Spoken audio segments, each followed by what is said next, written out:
Muy buenas a todos, aquí Adolfo Ruiz Calleja en un nuevo podcast del blog numismático. En este caso voy a relatar un pequeño cuento, un pequeño texto con un clarísimo tinte numismático que he escrito y que he publicado en el blog numismático. Pero bueno, hay que decir que esto es pura literatura, o sea, cualquier parecido con la realidad, cualquier paralelismo es mera coincidencia. Como esto es una cuestión más de relato, en este caso voy a hacerlo de manera narrativa y voy a ir simplemente leyendo. No voy a hacer como en otros podcasts donde lo vuelvo a relatar con mis propias palabras en el podcast. Aquí simplemente voy a leer el cuento, ¿vale? Así que nada, allá voy. La primavera alargaba los días y los llenaba de sol, pero ese sol no impregnaba el corazón de Enrique. Las noches de insomnio se alteraban con días de tristeza sin que nada pudiera hacer. Así seguía desde su divorcio, hacía ya casi un año. Enrique había decidido vivir de manera mecánica hasta que se sanase. Su única forma de mantenerse activo era seguir la rutina que antes le hacía feliz, a pesar de que esa felicidad no era más que un recuerdo lejano.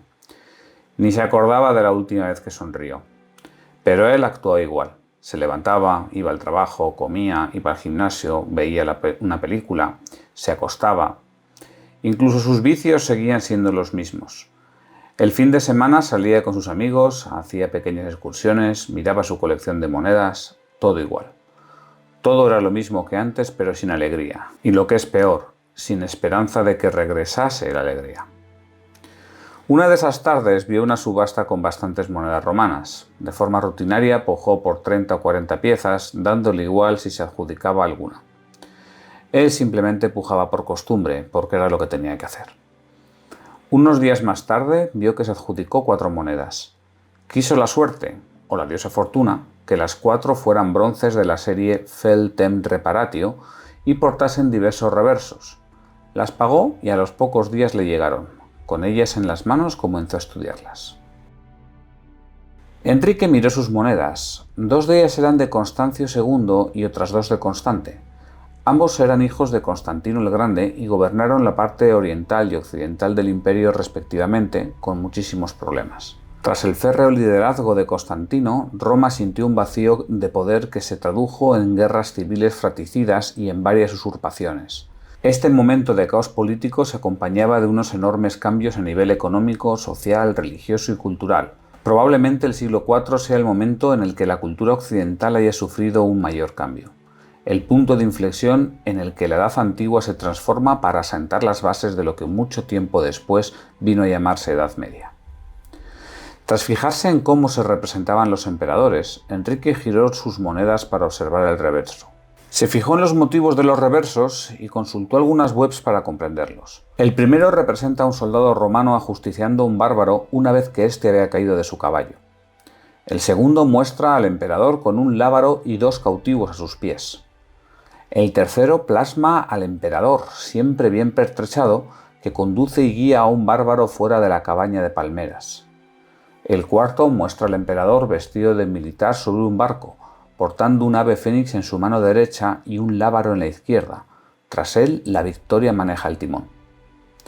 También vio que existe un quinto tipo acuñado por Constancio II y Constante. Ese quinto tipo muestra un ave fénix como único motivo de reverso. Enrique miró sus monedas sobre la mesa y el ejemplar con el ave fénix en la pantalla de su ordenador. Se le saltaron las lágrimas. Esas monedas eran un clarísimo ejemplo de propaganda política a través de la numismática.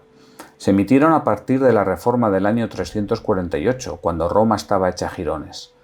El mensaje daba ánimos a la población del imperio, unos ánimos en un lenguaje tan claro que hasta él mismo, que se sentía como un muñeco de trapo confeccionado con retales, podía entender. 1675 años después, el mensaje seguía siendo clarísimo. Enrique interpretó que ese retorno de los tiempos felices implicaba muchos cambios. El ave fénix lo interpretaba como un resurgir, un cambio, una nueva vida. El resto de las monedas indicaban el camino a seguir del imperio para ese resurgir. Un camino liderado por el emperador, siempre en traje de batalla, que, valiente, se sube a un barco para adentrarse en lo desconocido. Pero no se adentra de cualquier manera. Es la Victoria quien dirige el timón. Se incide mucho en cómo lidiar con los bárbaros. Esos persas o esos pueblos germánicos que llegaron del este y a mediados del siglo IV cuestionaban el propio imperio. Había que acabar con algunos de ellos, descabalgándolos y matándolos sin piedad. Otros podrían quedar vivos, pero cautivos y domados. Finalmente, otros podrían integrarse en Roma saliendo de su protección. Eso sí, la integración debía hacerse de la mano de un emperador fuerte, decidido y bien pertrechado. Así se transformaría el imperio hacia épocas más felices.